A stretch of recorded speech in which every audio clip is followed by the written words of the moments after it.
আজ গেছিলাম এক কাকিমার বাড়ি জন্মাষ্টমী পুজোর প্রসাদ খেতে। বাড়ি থেকে একটুখানি দূরে, তাই জন্য একটু সেজেগুজে তৈরি হয়ে নিয়েছি।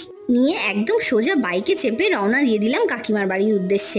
বাইকে ওই 10-15 মিনিটের মতো পথ, আর খালি হাতে তো যাওয়া যায় না, তাই জন্য একটু মিষ্টির দোকানে চলে গেলাম, একটু মিষ্টি নিয়ে নিলাম। ওখান থেকে একটু কালাকাঁদি নিয়েছিলাম, কারণ এই দোকানের কালাকাঁদটা খুব সুন্দর, তাই কালাকাঁদি নিয়েছিলাম।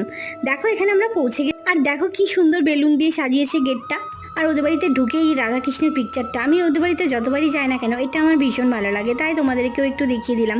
তারপর চলে গেছিলাম কাকিমার ঠাকুর ঘরে। দেখো কাকিমার এই যে সিংহাসন, আর এখানে দেখো ভগবানকে কি সুন্দর সাজিয়ে গুছিয়ে রাখা হয়েছে তার জন্মতিথি উপলক্ষে। আর তারপরে কাকিমা দিয়ে দিল এক প্লেট ভর্তি করে প্রসাদ। বেশ অনেক কিছুই ছিল, ফল, লুচি, সুজি, বোঁদে, মালপোয়া, তালের বড়া, ছোলা, পায়েস, অনেক কিছুই করেছিল। তো তারপর দিয়ে দিয়েছিল খিচুড়ি, আর ছিল পাঁচমিশালি একটা তরকারি, আর শেষ পাতে ছিল দই মিষ্টি। তো এই দিয়েই খাওয়া দাওয়া করে বাড়ি ফিরে এলাম। তো এই ছিল আজকের ভিডিও। সবাই ভালো থেকো, সুস্থ থেকো, টাটা।